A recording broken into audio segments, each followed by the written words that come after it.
বছর অগ্রিম জ্ঞান বিজ্ঞান আছে, যা তারা এখনো পৃথিবীতে ছাড়েনি, রিলিজ করেনি, কিন্তু তাদের কাছে আছে। সময়ে সময়ে তারা রিলিজ করবে। আর আপনি যদি বলেন যে আমি গোটা বাংলাদেশ বিক্রি করে দেবো, তোমার কাছে যা জ্ঞান গরিমা আছে আমার কিছু বিজ্ঞানীকে শিখাও, কোশ্চিনকালেও শিখাবে না।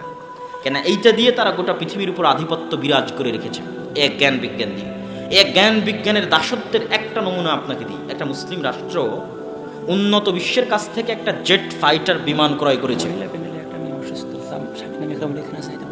আচ্ছা, একরামুল নামে কারো স্বামীর স্ত্রী মহিলা প্যান্ডেলে অসুস্থ, আপনি একটু অবশ্যই যাবেন জরুরি ভিত্তিতে মহিলা প্যান্ডেলে। একরামুল তো একটা জেট ফাইটার বিমান কিনেছে একটা মুসলিম দেশ। তো ওই উন্নত বিশ্ব বলছে যে তুমি এটা কিনে নিয়ে গেছো ভালো কথা, যদি নষ্ট হয়, নষ্ট হয়ে গেলে আবার আমার কাছে পাঠাবা, আবার নতুন করে বিল দিবা, পয়সা দিবা, টাকা দিবা, আমি আবার নতুন করে তোমার মেশিন ঠিক করে দিব, আবার তোমার কাছে পাঠাবো। কিন্তু এটা নষ্ট হলে কেমনে ঠিক করে এই জিনিস তোমাকে শিখাবো না। কি বুঝলেন? কথা মনে বুঝাতে পারি না আমি উত্তর শুনতে যাচ্ছি, কথা কি বুঝতে পেরেছেন?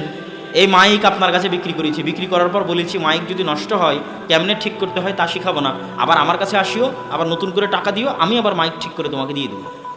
তো তোমার কাছে যুদ্ধ বিমান বিক্রি করলাম, কেমনে ঠিক করতে হয় জানাবো না, নষ্ট হলে আমার কাছে আসবা, আবার টাকা দিবা, টাকা দিয়ে কিনেছো, আবার টাকা দিয়ে ঠিক করে নিয়ে যাবা।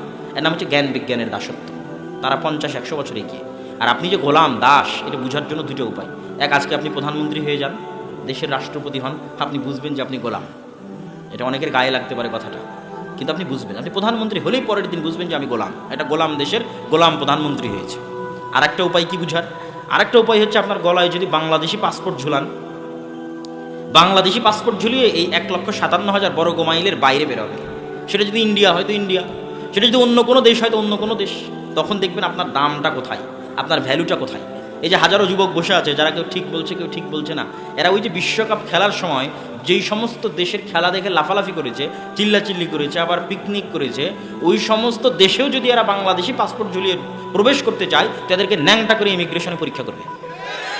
কেন না? ওই বাংলাদেশে এই জন্য, এটা হচ্ছে ওর দাম। কিন্তু ওই বাংলাদেশে বসে ঠিকই লাফালাফি করেছে, কিন্তু ততক্ষণ বুঝবে না যে গোলাম, গোলামের ঘরের গোলাম, যতক্ষণ না ওই বাংলাদেশি পাসপোর্ট গলায় না ঝুলিয়ে এই দেশের বাইরে বের না হয়েছে। কিন্তু ওদেরকে দোষ দিয়ে লাভ নাই, আমি বারবার বলি তাদের দোষ দিয়ে লাভ নাই, দোষ তো এই যুবকদেরই। আমি তো ইউরোপের বিশ্ববিদ্যালয়ে পড়ি, তো ইউরোপের বিশ্ববিদ্যালয়, ইউরোপেরই তো খেলা ফুটবল বিশ্বকাপ। তো ফুটবল বিশ্বকাপের কোনো একটা দিন আপনাকে চ্যালেঞ্জ দিলাম, যুবক যারা তোমরা শিক্ষিত আছো, বিভিন্ন এলাকা থেকে আসছো, আজকে এখান থেকে ফিরে গিয়ে ইউটিউবে সার্চ দাও, গুগলে সার্চ দাও, যে কোনো একটা ম্যাচকে কেন্দ্র করে, আর্জেন্টিনা ব্রাজিলের কোনো একটা ম্যাচকে কেন্দ্র করে অক্সফোর্ড বিশ্ববিদ্যালয়ের কোনো একটা ব্যাচের ছাত্ররা কোনো একটা পিকনিক করেছে, কোনো এক জায়গায় একত্রিত হয়ে আনন্দ উৎসবের সাথে আর্জেন্টিনা এবং ব্রাজিলের খেলা দেখেছে অক্সফোর্ড ক্যাম্প।